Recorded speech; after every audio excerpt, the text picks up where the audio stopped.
ഈ പത്രസമ്മേളനം ഇന്ന് വിളിച്ചിട്ടുള്ളത്. MC ശേഖർ ഫൗണ്ടേഷൻ നടത്തിക്കൊണ്ടിരിക്കുന്ന എല്ലാ വർഷവും വിവിധ തലങ്ങളിലുള്ള പ്രഗത്ഭമതികൾക്ക് പുരസ്കാരം നൽകുന്ന നിലപാട് കുറേ വർഷമായിട്ട് തുടരുകയാണ്. 19ാമത്തെ പുരസ്കാരമാണ് 2024 MC ശേഖർ ഫൗണ്ടേഷൻ നൽകുന്നത്. കേരളത്തിലെ കമ്മ്യൂണിസ്റ്റ് പ്രസ്ഥാനം രൂപപ്പെടുത്തുന്നതിൽ പ്രധാനപ്പെട്ട പങ്കുവഹിച്ച സ്ഥാപക നേതാക്കളിൽ പ്രമുഖനായ ഒരാളായിരുന്നു സഖാവ് MC ശേഖർ. 1937 കോഴിക്കോട് ഇന്നത്തെ പോലെയൊന്നും വളരാത്ത ആ പട്ടണത്തിൽ ഒരു പച്ചക്കറി പീടികയുടെ മേലെ 5 പേർ പങ്കെടുത്തുകൊണ്ടാണ് കേരളത്തിലെ കമ്മ്യൂണിസ്റ്റ് പാർട്ടിയുടെ ആദ്യത്തെ സെല്ല് ദേശീയ നേതൃത്വത്തിൻ്റെ അംഗീകാരത്തോടുകൂടി രൂപീകരിച്ചത്. അഖിലേന്ത്യാ നേതാവ് ഘാട്ടയായിരുന്നു ആ രൂപീകരണ സമ്മേളനത്തിൽ പങ്കെടുത്ത നേതാവ്. സുന്ദരീയ തുടക്കം കുറിച്ച് സുന്ദരീയ പങ്കെടുക്കാനാവാത്ത സാഹചര്യത്തിൽ ഘാട്ടയെ ചുമതലപ്പെടുത്തി പി കൃഷ്ണപിള്ളയും EMSും NC ശേഖറും K ദാമോദരനും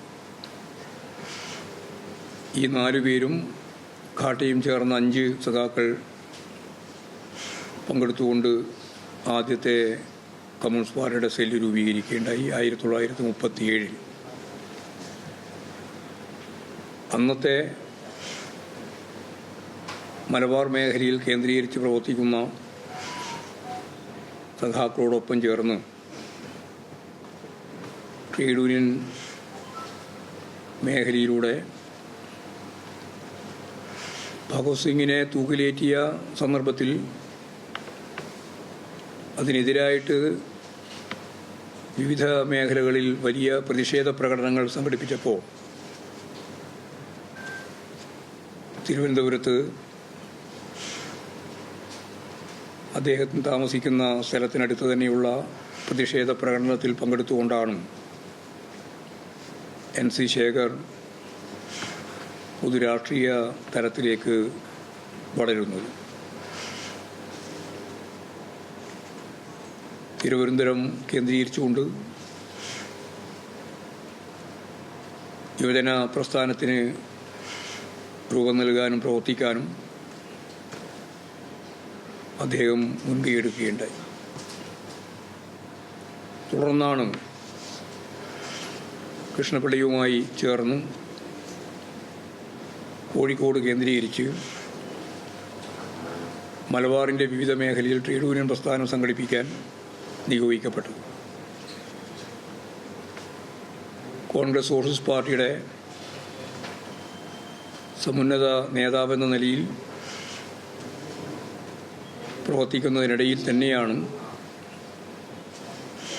കമ്മ്യൂണിസ്റ്റ് പാർട്ടിയുടെ ആദ്യ സെല്ല് രൂപീകരണത്തിൽ ഞാൻ നേരത്തെ പറഞ്ഞവരോടൊപ്പം NC ശേഖറും പങ്കെടുക്കുന്നു. സഖാവ് കൃഷ്ണപിള്ള സെക്രട്ടറിയായ ആദ്യത്തെ സെല്ല് അങ്ങനെ രൂപീകരിക്കപ്പെട്ടു. അതിനുശേഷം കമ്മ്യൂണിസ്റ്റ് പാർട്ടിയുടെ സമുന്നത നേതാവെന്ന നിലയിലും CPMൻ്റെ നേതാവെന്ന നിലയിലും പാർലമെൻ്ററി പ്രവർത്തന രംഗത്തും ട്രേഡ് യൂണിയൻ രംഗത്തും മികച്ച സംഭാവന നൽകിയ സഖാവ് NC ശേഖറിൻ്റെ സ്മരണ നിലനിർത്തുന്നതിന് MP ഗോവിന്ദൻ മാസ്റ്റർ CPM സംസ്ഥാന സെക്രട്ടറി അവിടെ വാർത്താ സമ്മേളനം നടത്തുകയാണ്. ഇന്നത്തെ പക്ഷേ പ്രധാനപ്പെട്ട വാർത്ത പി ജയരാജൻ്റെ ആത്മകഥയെന്ന് പറയപ്പെടുന്ന പുസ്തകത്തിൽ രണ്ടാം പിണറായി സർക്കാരിനെതിരെ പരാമർശമുണ്ടായതാണ്.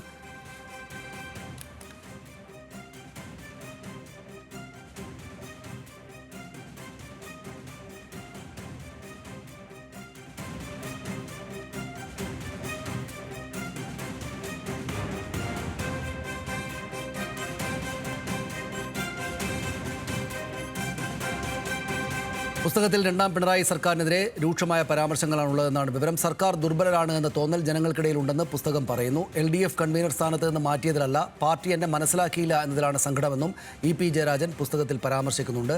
ശത്രുപാളയത്തിൽ വിള്ളൽ മുതലെടുക്കണമെന്നത് നല്ലതാണ്, എന്നാൽ അത് വയ്യാവേലി ആയിട്ടുണ്ട് എന്നും അതിൻ്റെ ഉദാഹരണമാണ് PV അൻവർ എന്നും പുസ്തകത്തിൽ പി ജയരാജൻ്റെ പുസ്തകത്തിലുണ്ടെന്നാണ് പറയുന്നത്. PDF ഇതിനകം തന്നെ പുറത്തിറങ്ങിയിട്ടുണ്ട്. എന്നാൽ ഇത് സംബന്ധിച്ച് വിവാദങ്ങൾ രാവിലെ മുതൽ ഉയർന്നതോടെ ആത്മകഥ സംബന്ധിച്ച വാർത്തകൾ മുൻ LDF കൺവീനർ പി ജയരാജൻ തള്ളുകയായിരുന്നു. തെരഞ്ഞെടുപ്പ് ലക്ഷ്യം വെച്ചുള്ള ഗൂഢാലോചനയാണ് വാർത്തയ്ക്ക് പിന്നിൽ എന്നായിരുന്നു പി ജയരാജൻ്റെ പ്രതികരണം. വാർത്തകൾക്കെതിരെ നിയമ നടപടി സ്വീകരിക്കുമെന്നും ജയരാജൻ പറഞ്ഞു.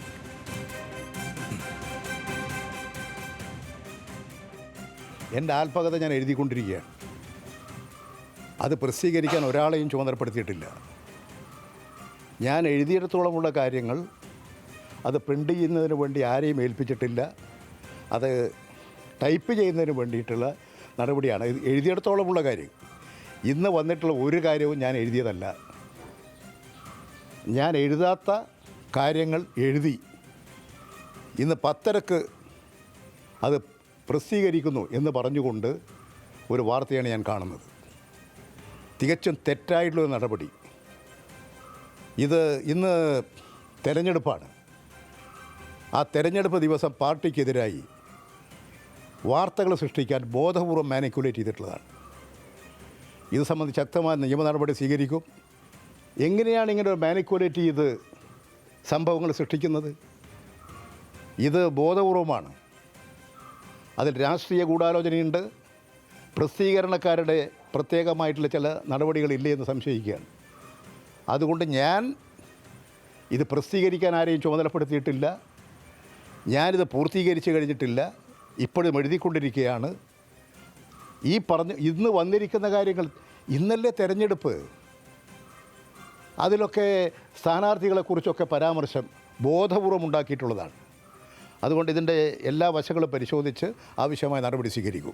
ഇന്നലെ തന്നെ DC ബുക്സ് ഇത് സംബന്ധിച്ച് പി ജയരാജൻ്റെ വിശദീകരണമാണ് കേട്ടത്. ഇന്ന് തെരഞ്ഞെടുപ്പ് രണ്ടിടങ്ങളിൽ നടക്കുകയാണ്, ചേലക്കരയിലും വയനാട്ടിലും. സംസ്ഥാനത്തെ രാഷ്ട്രീയ പ്രാധാന്യമുള്ള ഏറ്റവും പ്രധാനപ്പെട്ട ഒരു ദിവസം. പി ജയരാജൻ്റെ ആത്മകഥ സംബന്ധിച്ച്, ആത്മകഥയാണെന്ന് പറയുന്നു, അദ്ദേഹത്തിൻ്റെ ആത്മകഥാ പുസ്തകം DC ബുക്സ് പുറത്തിറക്കിയാണ് എന്നാണ് വിവരം. ആ പുസ്തകത്തിനകത്തെ ചില വിവരങ്ങൾ, അതായത് CPM-നെ വിമർശിക്കുന്ന, CPM-ന് ബുദ്ധിമുട്ടുണ്ടാകുന്ന ചില വിവരങ്ങൾ ഈ ദിവസം തന്നെ പുറത്തേക്ക് വന്നതിലാണ് വലിയ ചർച്ച ഉണ്ടായിട്ടുള്ളത്.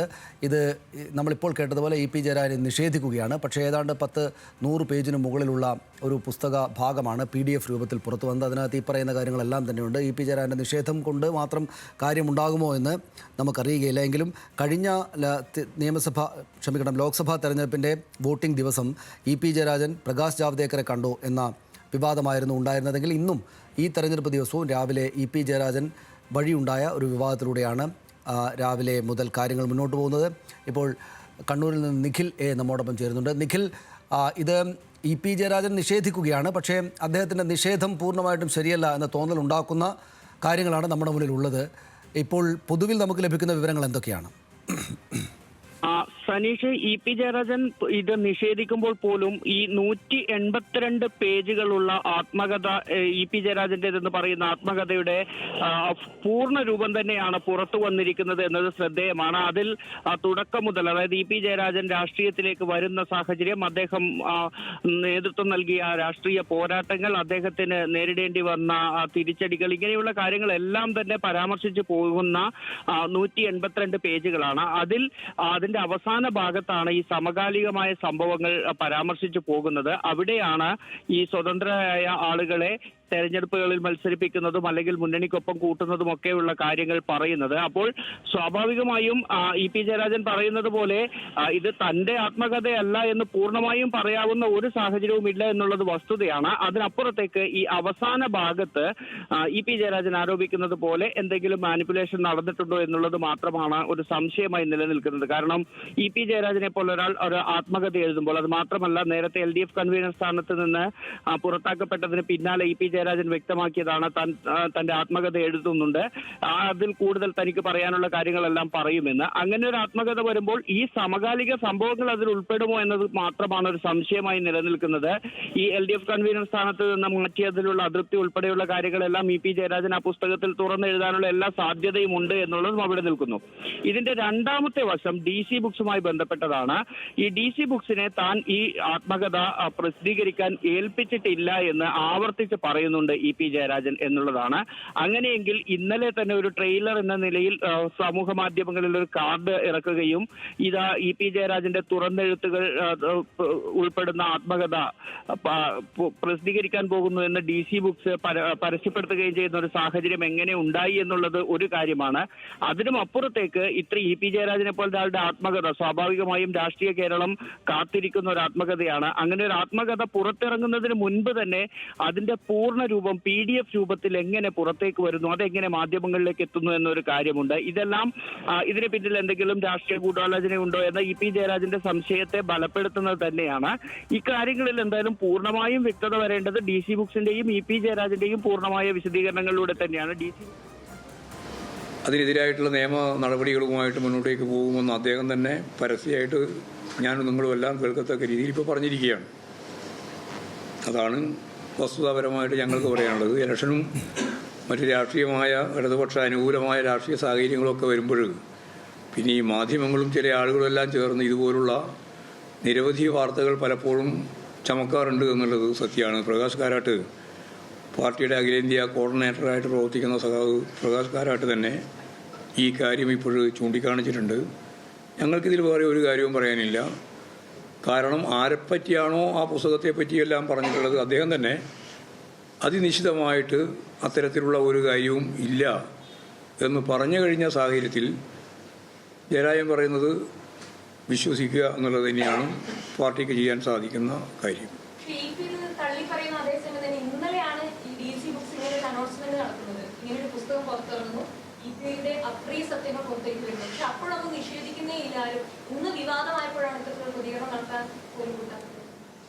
അല്ല, അത് ജയരാജനോട് നിങ്ങൾ ചോദിക്കേണ്ടതാണ്. ജയരാജൻ പറഞ്ഞ കാര്യം ഞാൻ കണ്ടതാണ്, കേൾക്കുകയും ചെയ്തതാണ്. അതാ ഞാൻ പറഞ്ഞത്.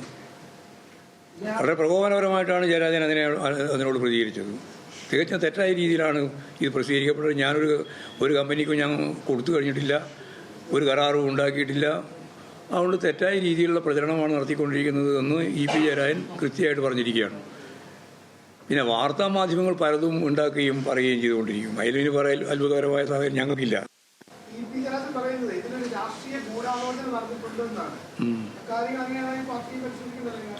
ജയരാജനല്ലേ പറഞ്ഞത്? ജയരാജനല്ലേ മനസ്സിലാക്കുക? പരിശോധിക്കണം. ആർക്കായിരിക്കും തടസ്സം? ഞാൻ പറഞ്ഞത് നിങ്ങൾക്ക് മനസ്സിലായില്ലേ? ജയരാജൻ പറഞ്ഞതല്ലേ? ജയരാജൻ പറയുമ്പോൾ ജയരാജന്റെ മുമ്പിൽ എന്താണ് വസ്തുത എന്നുള്ളത് പരിശോധിച്ചോട്ടെ. നമുക്ക് ആകെ പരിശോധിക്കാലോ. 180-ലധികം ഒന്നുമില്ല.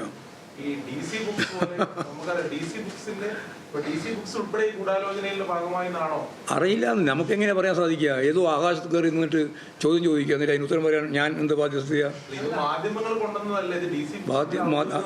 അതും മാധ്യമത്തിന്റെ വേറൊരു ഭാഗമാണ്. DC ബുക്സും അവരും ബിസിനസ് തന്നെയാണ്. ഇതെല്ലാം ഞങ്ങൾക്ക് ഇതിൻ്റെ അകത്ത് ഒരു കാര്യവും പറയാനില്ല. പാർട്ടിക്ക് ഇതിൽ കൃത്യമായ ധാരണയുണ്ട്. സഖാവ് ജയരാജൻ തന്നെ പറഞ്ഞ ഉത്തരമാണ്. ഒരു തരത്തിലും ഞാൻ എഴുതിയതോ ഞാൻ പറഞ്ഞതോ ഞാൻ പ്രസിദ്ധീകരിക്കാൻ കൊടുത്തതോ എൻ്റെ പുസ്തകത്തിൻ്റെ ഭാഗമായിട്ടുള്ളതല്ല എന്ന് കൃത്യമായിട്ട് ജയരാജൻ പറഞ്ഞു കഴിഞ്ഞാൽ പിന്നെ അതിൻ്റെ മേലെ കയറിയിട്ട് വെറുതെ ആവശ്യമില്ലാതെ ചോദ്യം ചോദിക്കേണ്ടത് കാര്യമുള്ളത്. ഇപ്പോഴും തന്നെ റിപ്പോർട്ടർ ചാനലിൽ MP ഗോവിന്ദന് എന്തോ അസംതൃപ്തി പ്രകടമാണ് എന്ന് പറഞ്ഞിട്ടുണ്ട്. ആരാ പ്രകടിപ്പിച്ചത്? റിപ്പോർട്ടർ ചാനലാരാ? ഇവിടെ ആരാ പ്രകടിപ്പിച്ചത്? വെറുതെ ഓരോ കാര്യങ്ങൾ എഴുതി അടിച്ചു വിടുകയാണ്. എന്നോട് പറയാനേ ഇല്ല. വർത്താനം തന്നെ പറയാൻ പറ്റില്ല. കാരണം വെറുതെ ആവശ്യമില്ലാതെ വാർത്ത ഉണ്ടാക്കാൻ വേണ്ടി ശ്രമിക്കുകയാണ്. ഞങ്ങൾ പാർട്ടി ഒറ്റക്കെട്ടായി മുന്നോട്ടേക്ക് പോവുകയാണ്. സമ്മേളനത്തിൻ്റെ പശ്ചാത്തലമാണ്. മാത്രമല്ല ഉപതെരഞ്ഞെടുപ്പ് നടക്കുന്ന ഒരു ദിവസമാണ്. ഇങ്ങനെ ഒരു തോന്നിയാസ വാർത്ത ഉണ്ടാക്കിയിട്ട് പാർട്ടിയുടെ മേലെ കെട്ടിവെക്കാനുള്ള ഗൂഢശ്രമമാണ് നിങ്ങളെല്ലാം നടത്തിയിട്ടുള്ളത്. അത്രയാണ് പാർട്ടിക്കെതിരെ തന്നെ. പാർട്ടികളാണ് തെരഞ്ഞെടുപ്പ് ഘട്ടത്തിൽ വന്ന പാർട്ടിക്കെതിരെ ഗൂഢാലോചനയാണെന്ന് EP മാഷും പറയുന്നു. അങ്ങനെയാണ് പാർട്ടി അത് ആ രീതിയിൽ പാർട്ടി പരിശോധിക്കുമോ? ഇതെങ്ങനെ വന്നു, ഇതെങ്ങനെ ഉണ്ടായിരുന്ന കാര്യം? പാർട്ടിക്ക് തന്നെ ഒരു നിയമ നടപടിയായി മുന്നോട്ട് പോയിക്കൂടെ മാഷേ? അതായത് തെരഞ്ഞെടുപ്പ് മുന്നിൽ നിൽക്കുന്ന ഒരു ഘട്ടത്തിലാണ് ഇങ്ങനെ ഒരു സംഭവം വരുന്നത്. പാർട്ടിക്ക് തന്നെ അതിനകത്ത് നിയമപരമായി മുന്നോട്ട് പോയിക്കൂടെ? EP ജയരാജന്റെ മാത്രം ഉത്തരവാദിത്തമായിട്ടാണോ കാണുന്നത്? പാർട്ടിക്ക് ഒരു തിരിച്ചടിയല്ലേ പക്ഷേ ഈ ഒരു തെരഞ്ഞെടുപ്പ് ദിവസം ഇങ്ങനെ ഒരു വാർത്ത വരുന്നത്? അപ്പോൾ അത് പരിശോധിക്കണ്ടേ? എല്ലാറ്റിൻ്റെയും ഉത്തരം ഞാൻ ആദ്യം പറഞ്ഞു. എല്ലാറ്റിൻ്റെയും ഉത്തരം ഞാൻ ആദ്യം തന്നെ പറഞ്ഞു. പക്ഷേ അതിലൊരു പ്രശ്നമുണ്ട്. പക്ഷേ ഒരു നല്ല വായനക്കാരനാണ്. അതായത് നമുക്കറിയാവുന്ന DC ബുക്സ് എന്ന് പറയുന്നത് കേരളത്തിലെ ഏറ്റവും ക്രെഡിബിലിറ്റി ഉള്ള ഒരു പ്രധാനപ്പെട്ട ഒരു പ്രസാധകനാണ്. അവര് ഒരു 170 പേജുള്ള ഒരു പുസ്തകം അതിന് മുഴുവൻ വന്നിട്ടുണ്ട്, മുഴുവൻ PDF വന്നിട്ടുണ്ട്. അത് മുഴുവൻ അവർ EP-നെ പോലെ ഒരു മുതിർന്ന നേതാവിന്റെ പേരിൽ മുഴുവൻ അവർ തന്നെ തയ്യാറാക്കുമെന്ന് നമുക്ക് പ്രതീക്ഷിക്കാൻ പറ്റും. അതിലൊരു അനൗചിത്യമില്ലേ? ഞാനൊന്നും പ്രതീക്ഷിക്കുന്നില്ല. ഞാൻ പ്രതീക്ഷിക്കുന്നത് ജയരാജൻ പറഞ്ഞ സ്ഥലത്ത് ഞാൻ നിൽക്കുകയാണ്. അതിൻ്റെ അപ്പുറം ഒരു കാര്യവും പറയേണ്ടിയില്ല. പക്ഷേ പുസ്തകം എഴുതി കഴിഞ്ഞിട്ടില്ലെന്നാണ് EP പറഞ്ഞിരിക്കുന്നത്. പുസ്തകം എഴുതുന്ന കാര്യം പാർട്ടിക്ക് അറിയാം. പാർട്ടിക്ക് അതിനെപ്പറ്റി അറിവുണ്ടോ? ഇപ്പോൾ ആളുകൾ പുസ്തകം എഴുതുന്നതും അതുപോലെ തന്നെ രചന നടത്തുന്നതും ഒക്കെ പാർട്ടിയോട് മുൻകൂർ അനുവാദം വാങ്ങേണ്ട കാര്യമൊന്നുമില്ല. പക്ഷേ ഇന്നിപ്പോ ഈ വാർത്ത ആദ്യം വന്നിട്ടുള്ളത് ടൈംസ് ഓഫ് ഇന്ത്യയിലെ ഒരു പത്രത്തിലാണ്. അത് ഇതേപോലെ സമാനമായി മുഖ്യമന്ത്രിക്കെതിരെയും മുൻപ് ഒരു ദേശീയ മാധ്യമം പത്രം തന്നെ ഇങ്ങനെ ഒരു പ്രസിദ്ധീകരണം, അതായത് മലപ്പുറം പരാമർശം ഉൾപ്പെടെ ഉണ്ടല്ലോ. അപ്പൊ ഇങ്ങനെ ഒരു ദേശീയ തലത്തിൽ തന്നെ ഒരു ഗൂഢാലോചന ഇതിന്റെ പിന്നിൽ നടക്കുന്നുണ്ട്. അതായത് ഇങ്ങനെ ഒരു ദേശീയ മാധ്യമം തന്നെ ഇതിൽ ഒരു പ്രധാനപ്പെട്ട വാർത്തയായി പ്രസിദ്ധീകരിക്കുന്നു. ഇതിന് മുൻപും സമാനമായ രീതിയിലുള്ള ഉദാഹരണം മലപ്പുറം മുഖ്യമന്ത്രിയുടെ പരാമർശം ബന്ധപ്പെട്ട് അങ്ങനെ ഒരു ഗൂഢാലോചന സംശയിക്കുന്നു. അപ്പോൾ എന്തെങ്കിലും ഒരു ഗൂഢാലോചന ഇതിന് പിന്നിൽ ദേശീയ തലത്തിൽ തന്നെ ഉണ്ട് എന്നുള്ളൊരു സംശയം പാർട്ടിക്കോ മാഷക്കോ തോന്നുന്നുണ്ടോ? ജയരാജൻ തന്നെ എഴുതിയില്ല എന്നും ജയരാജൻ തന്നെ പ്രസിദ്ധീകരിക്കാൻ കൊടുത്തില്ല എന്നും പറഞ്ഞ പശ്ചാത്തലത്തിൽ പിന്നെ വെറുതെ നിങ്ങളുണ്ടാക്കുന്ന മാനസിക ഗൂഢാലോചനക്ക് ഞങ്ങളെന്തിനാ ഉത്തരം പറയാൻ പോകുന്നതും? നിങ്ങൾ തന്നെ ഗൂഢാലോചന പറയുക, നിങ്ങൾ തന്നെ അതിന് അഭിപ്രായം ചോദിക്കുക, എന്നിട്ട് അതിൻ്റെ മറുപടി വാങ്ങുക, എന്നിട്ട് വാർത്ത പ്രസിദ്ധീകരിക്കുക. അത് ഞങ്ങൾക്ക് തീർക്കുക, ഞാൻ തീർക്കില്ല. നേരത്തെ പറഞ്ഞ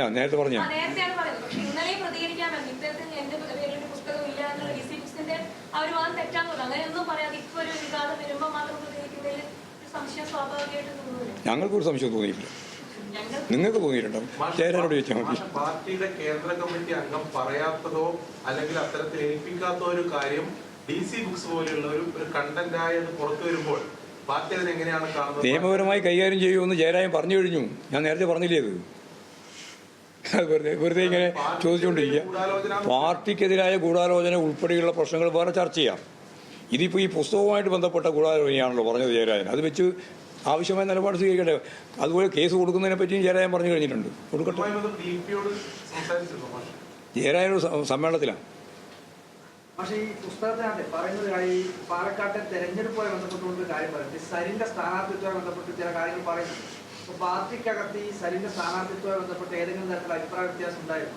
അതായത് ഇപ്പോൾ പുറത്തു വരുന്ന വാർത്തകൾ മാത്രമല്ല, ആ മേറ്ററെ ശരിയല്ല എന്ന് പറഞ്ഞു കഴിഞ്ഞാൽ പിന്നെ അതിന്റെ മേറ്ററിന്റെ ഓരോ ഭാഗം പിടിച്ചിട്ട് ചർച്ചക്കൊന്നും ഞാനില്ല.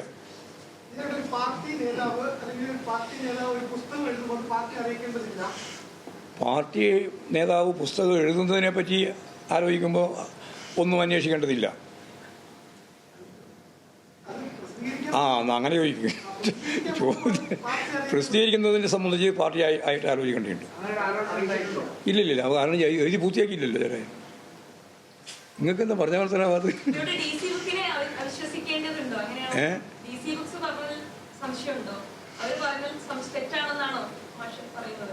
അല്ല, ജയരാജൻ തന്നെ പറഞ്ഞല്ലോ അത് ശരിയില്ല. ഞാൻ പറഞ്ഞില്ല, ഇതിൻ്റെ അകത്ത് ജയരാജൻ പറയുന്നതാണ് ഞങ്ങൾ മുഖവിലക്കെടുക്കുന്നത്. മറ്റു പാർട്ടിയുടെ കാര്യം ഇത് ചർച്ച ചെയ്തു ഇതുവരെ. ഇന്ന് രാവിലെ വന്നത് ഉടനെ തന്നെ പാർട്ടി സംസ്ഥാന കമ്മിറ്റിയും സെക്രട്ടറിയും ചർച്ച ചെയ്യാം. ഞങ്ങൾ ചർച്ച ചെയ്തിട്ടില്ല. എഴുതി പൂർത്തീകരിച്ചിട്ടില്ല എന്നും എഴുതിക്കൊണ്ടിരിക്കുകയാണ് എന്നാണ് ജയരാജൻ എന്ന് പറഞ്ഞത്. ഞാൻ കേട്ടതല്ലേ. പിന്നെ നിങ്ങൾ അതിനെ വ്യാഖ്യാനിക്കാൻ പുറപ്പെടുന്നു. ആയിക്കോട്ടെ, ഉടനൊക്കെ അതൊക്കെ പറഞ്ഞിട്ടുണ്ട്. ഉടനെ പ്രസിദ്ധീകരിക്കും എന്ന് പറഞ്ഞിട്ടുണ്ട്. പക്ഷേ പൂർത്തിയായിട്ടില്ല എന്നാണ് പറഞ്ഞത്. അതെ, എന്നിട്ട് ഇന്ന് 2 ദിവസം കൊണ്ട് പൂർത്തീകരിച്ചൂടെ? എന്നാൽ ഇത്ര സമയം പോകുന്നുണ്ടോ?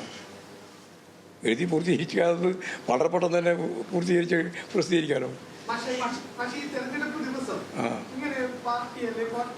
നിങ്ങളെല്ലാം കൂടി ചേർന്ന് ഈ പാർട്ടിക്കെതിരായിട്ട് നടത്തുന്ന ഒരു ഗൂഢാലോചനയുടെ ഒരു ഭാഗമാണിത്. അതാണ് പ്രകാശ് കാരാട്ട് പറഞ്ഞത്.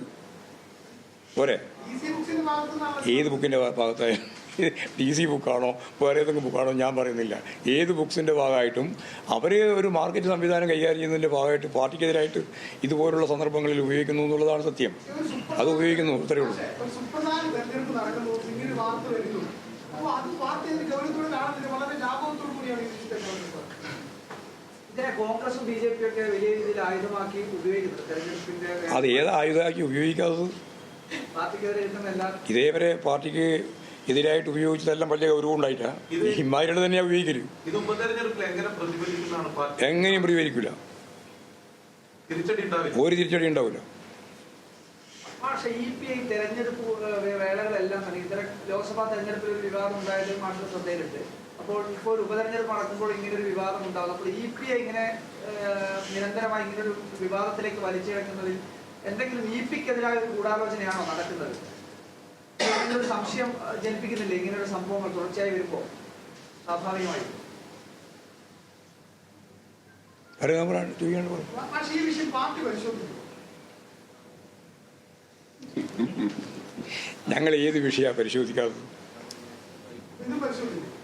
അതാ ഞാൻ പറഞ്ഞത്, അതിൻ്റെ ഉത്തരവാദി. പാർട്ടി ഏതെങ്കിലും തരത്തിൽ നിയമ നടപടിയിലേക്ക് പോകുമോ മാഷ്? അതായത് വലിയ രീതിയിൽ പാർട്ടി അടക്കം പ്രതിനിധിയിലാക്കുന്നതാണ്. ഒരു നിയമം പാർട്ടിക്ക് തന്നെ ഇതിനകത്ത് സ്വീകരിക്കാവുന്നതല്ലേ? കാരണം കേന്ദ്ര കമ്മിറ്റി അംഗമാണ്, അദ്ദേഹത്തിനെതിരെ ഒട്ടും അടിസ്ഥാനരഹിതമായി അദ്ദേഹം തന്നെ പറഞ്ഞു. അപ്പോൾ മാഷിന്റെ വാക്കുകൾ അത് തന്നെയാണ് സ്ഥിരീകരിക്കുന്നത്. അപ്പോൾ പാർട്ടിക്ക് തന്നെ അതിനകത്തൊരു നിയമ നടപടിക്ക് പോയിക്കൂടെ? സത്യം പറഞ്ഞു കഴിഞ്ഞാൽ പോണെന്നാണോ നിങ്ങളുടെ അഭിപ്രായം? അല്ല, അത് ചെയ്യാവുന്ന അഭിപ്രായം അതെ ഞാൻ ചെയ്യുന്നു. അല്ലേ, നമുക്ക് പരിഗണിക്കാം.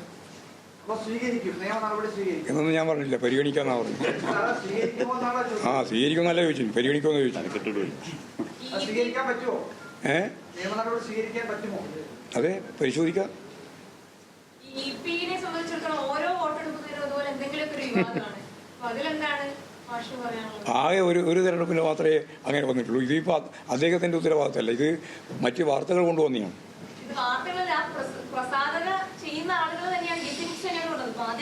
അതെ, അതൊക്കെ ജയരാജൻ തന്നെ പറഞ്ഞിട്ടുണ്ട്. നിയമപരമായ നിലപാട് സ്വീകരിക്കുന്നു പറഞ്ഞിട്ടുണ്ട് അദ്ദേഹം. അതിനെപ്പറ്റി വേറെ സ്വീകരിക്കേണ്ട കാര്യമില്ല. ആവനാഴിയിലുള്ള എല്ലാ അസ്ത്രവും കഴിഞ്ഞോ? അല്ല, ഉണ്ടെങ്കിൽ ഇല്ലെങ്കിൽ നമുക്ക് ഇത് അവസാനിപ്പിക്കാം. എല്ലാം കഴിഞ്ഞിട്ടുണ്ടെങ്കിൽ മതിയാക്കാന്ന് വെച്ചിട്ട്.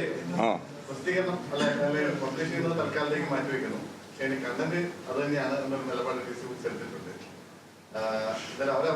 അതെല്ലാം കേസിന്റെ ഭാഗമായിട്ട് കൈകാര്യം ചെയ്യേണ്ട പ്രശ്നം.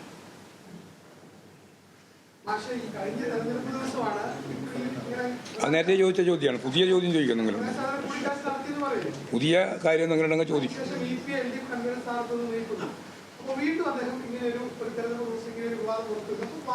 അദ്ദേഹം പറഞ്ഞില്ലേന്ന് അദ്ദേഹത്തിന്റെ അറിവോടുകൂടിയല്ല എന്ന് അദ്ദേഹം പറഞ്ഞു കഴിഞ്ഞാൽ അതിന്റെ മേലെ കയറിയിട്ട് വെറുതെ ആവശ്യമില്ലാതെ ചർച്ച നടത്തുന്ന വല്ല കാര്യമുണ്ടോന്ന്?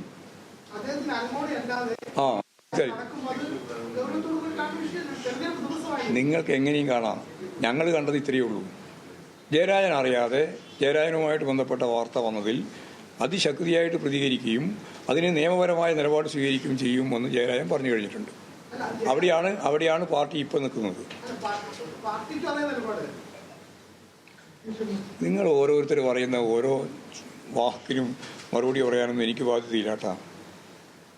നിങ്ങൾ 4 പ്രാവശ്യം ചോദ്യം ചോദിക്കും. 4 പ്രാവശ്യം ചോദിച്ച ഒരേ ചോദ്യമാണ്.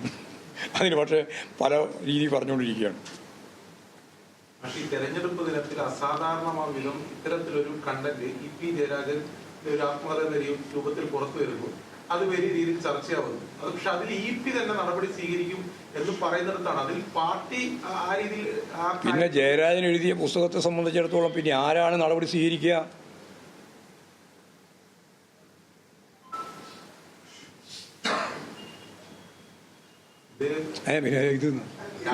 പിന്നെ ജയരാജൻ എഴുതിയിട്ടുള്ള ഒരു പുസ്തകം സംബന്ധിച്ചിടത്തോളം ജയരാജൻ അല്ലാണ്ട് വേറെ നിലപാട് സ്വീകരിക്കാൻ പറ്റുമോ?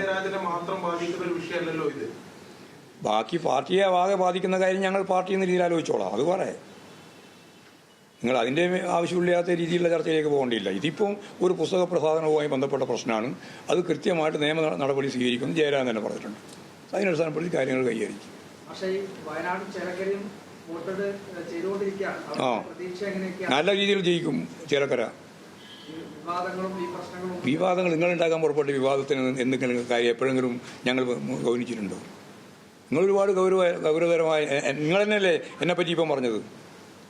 അമ്മാതിരി വാർത്താ ശൃംഖലകൾ സൃഷ്ടിക്കുന്നത് നിങ്ങളോടല്ലേ വേറെ എന്ത് പറയാനാണ്? അസംതൃപ്തി രേഖപ്പെടുത്തിയിട്ടുണ്ട് എന്നും പിന്നെ ഭയങ്കരമായ പ്രതിഷേധത്തിലാണെന്ന് നിങ്ങളല്ലേ പറഞ്ഞത്, അല്ലേ?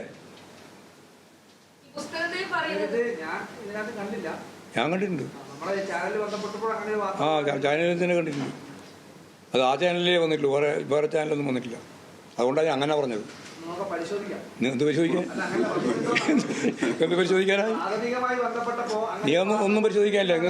നിങ്ങൾക്കൊന്നും അതിലൊന്നും ഒന്നും പരിശോധിക്കാനില്ല. നിങ്ങൾ ബോധപൂർവ്വം ഇങ്ങനെയുള്ള കള്ളത്തരം പ്രചരിപ്പിച്ചുകൊണ്ടിരിക്കുകയാണ്. ആ കള്ളത്തരം പ്രചരിപ്പിക്കുന്ന ഏറ്റവും പ്രധാനപ്പെട്ട കമ്മ്യൂണിസ്റ്റ് വിരുദ്ധ മാധ്യമ ശൃംഖലയാണ് കേരളത്തിലുള്ളതെന്ന് നിങ്ങളോട് തന്നെ ഞാൻ പല പ്രാവശ്യം പറഞ്ഞു. അതിൽ പിന്നെ ഞങ്ങൾക്ക് വേറെ പ്രശ്നമൊന്നുമില്ല. പിന്നെ നിങ്ങളത് വേറെ പരിശോധിക്കുന്നുള്ളത് എനിക്കറിയാം. എന്താ പരിശോധന ഞങ്ങൾ നടത്തുവന്നു കേട്ടാ. ഈ പുസ്തകത്തിൽ പറയുന്നത് EPLDF കണ്ണീർ സ്ഥാനത്തുനിന്ന് മാറ്റിയപ്പോൾ അസംതൃപ്തി ഉണ്ടായിരുന്നു എന്ന് പുസ്തകത്തിൽ പറഞ്ഞു. അങ്ങനെ എന്തെങ്കിലും അസംതൃപ്തി പുസ്തകത്തെ തള്ളി പറഞ്ഞാൽ പിന്നെ പുസ്തകത്തെ പറ്റി പറയേണ്ട വല്ല കാര്യമുണ്ട്? ചർച്ച ഇനി അഥവാ പറഞ്ഞാൽ നിങ്ങളോട് പറയുമോ? ഞാൻ ഇല്ല, പറയില്ലല്ലോ.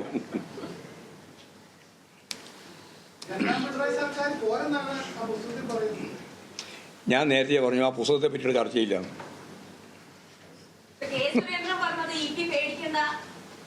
ഓ, നല്ല ബലം, നല്ല ആളെന്നെ. ബലം കൊടുക്കാൻ കഴിവുള്ള ഒരാളെന്നെ. അദ്ദേഹത്തിന്റെ സ്ഥിതി എപ്പോൾ അന്ന് മനസ്സിലാക്കിയാൽ മതി. മനസ്സിലായില്ലേ? ആറാമത്തെ ചോദ്യമാണ് ചോദിക്കുന്നത്. ഒന്നിക്കൽ കണ്ടന്റുള്ള ചോദ്യം ചോദിക്കാൻ പഠിക്കണം. ഇല്ലെങ്കിൽ വെറുതെ പറഞ്ഞുകൊണ്ടേ ഇരിക്കില്ല. നിയമ നടപടിക്ക് പുറമെ പാർട്ടി എന്ന രീതിയിൽ പോലീസിലോ അല്ലെങ്കിൽ നിയമപരമായ നടപടികളിലേക്ക് അത് നേരത്തെ പറഞ്ഞാണ്. പുതിയ ചോദ്യം ചോദിക്കൂ. ഞാൻ കൃത്യമായ മറുപടി പറഞ്ഞു കഴിഞ്ഞിട്ടുണ്ട്. നിങ്ങൾക്ക് കൃത്യം വരാതെ ഞാൻ ഉത്തരവാദി. കൃത്യമായ മറുപടിയാണ് ഞാൻ പറഞ്ഞത്. ആ വ്യക്തത ഏത് ഭാഗത്താ വ്യക്തത കുറവ്? അല്ല, ഏതാ ആ വ്യക്തത കുറഞ്ഞത്? അതാണ് ഞാൻ പറഞ്ഞത്. ഒരു പുസ്തകവുമായി നല്ല വ്യക്തതയ്ക്ക് വേണ്ടി പറയാം. ഒരു പുസ്തകവുമായിട്ട് വന്ന വാർത്തയുമായി അത് എഴുതി എന്ന് അവർ അവകാശപ്പെടുന്ന EP ജയരാജൻ തന്നെ എൻ്റെ ഭാഗത്തുനിന്ന് ഞാൻ എഴുതിയതല്ല ഇത് എന്നും ഈ കാര്യങ്ങളൊന്നും ഞാൻ പറഞ്ഞതല്ല എന്നും ഞാനിപ്പോൾ എഴുതി ഒരു പ്രസാധകനും ഞാനത് നൽകിയിട്ടില്ല എന്നും തെറ്റായ രീതിയിലുള്ള എല്ലാറ്റിനും നിയമ നടപടി സ്വീകരിക്കുമെന്നും പറഞ്ഞു കഴിഞ്ഞതിൻ്റെ അപ്പുറത്ത് എന്ത് വ്യക്തതയാണ് വേണ്ടേ? ഞാൻ വെറുതെ ആവശ്യമില്ലാണ്ട് ചോദിക്കില്ല വേണ്ട. എന്ത് വ്യക്തതയാണ് ഇതിന്റെ അപ്പുറം വേണ്ടത്? അതായത് അതിനകത്ത് CPIM-ന്റെ കേന്ദ്ര കമ്മിറ്റി അംഗം ആയ EP ജയരാജൻ നിയമ നടപടി സ്വീകരിക്കും. പക്ഷേ അതിൽ പാർട്ടി ഏതെങ്കിലും തരത്തിൽ പാർട്ടിക്ക് ഇതിനകത്ത് ഒരു ദോഷം സ്വാഭാവിക ഇലക്ഷൻ എടുക്കുന്ന ഒരു ഘട്ടത്തിലുണ്ടാവും. ഇലക്ഷൻ എടുത്തില്ല, ഇന്നലെ ഇലക്ഷൻ. അതായത് ഇനിയിപ്പോ പാലക്കാടും കൂടെ ഉണ്ട്. സ്വാഭാവികമായും പാർട്ടി അതിനകത്ത് നിയമ നടപടി സ്വീകരിക്കും. EP ജയരാജന് പുറമെ CPIM-ന്റെ ഒരു കേന്ദ്ര കമ്മിറ്റി അംഗമാണല്ലോ EP ജയരാജൻ. അപ്പോൾ പാർട്ടി അതിനകത്തൊരു നിയമ നടപടിയുമായി മുന്നോട്ട് പോകും. പാർട്ടിക്കെതിരെയും ഈ ഗൂഢാലോചന ഉണ്ട് എന്ന് പറയുമ്പോൾ അത് പാർട്ടിക്കെതിരെയും കൂടി ആയിരിക്കുമല്ലോ. അത് നിങ്ങൾ എപ്പോൾ നമ്മൾ അങ്ങനെയാണെങ്കിൽ എല്ലാ ദിവസവും ഞങ്ങൾ കോടതി പോകേണ്ടി വരും.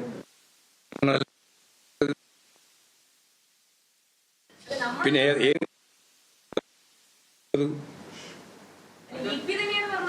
അല്ലല്ല, ഞാൻ ഇവിടെ വേറെ പറഞ്ഞ മനസ്സിലായോ? പിന്നെ എല്ലാ ദിവസവും പാർട്ടിക്ക് കോടതി പോകേണ്ടി പണിയാ. സ്വീകരിച്ച നിയമ നടപടി മാത്രമാണ് ഇപ്പോൾ മുന്നോട്ട് പോവുക. പാർട്ടി അതിനകത്ത് EPക്കൊപ്പം നിൽക്കും. ശരി, വേറെ നിങ്ങൾ ചോദിക്കാണ്ട് ചോദിക്കും. രാഷ്ട്രീയ ഗൂഢാലോചനയോട് EP പറയുന്നുണ്ട്. അങ്ങനെയാണ് ആ രാഷ്ട്രീയ ഗൂഢാലോചന പുറത്തു വരണ്ടേ? വ്യക്തിപരമായിട്ടുള്ള രാഷ്ട്രീയ ഗൂഢാലോചന. CPM സംസ്ഥാന സെക്രട്ടറി MV ഗോവിന്ദൻ മാസ്റ്റർ വാർത്താ സമ്മേളനം തുടരുകയാണ്.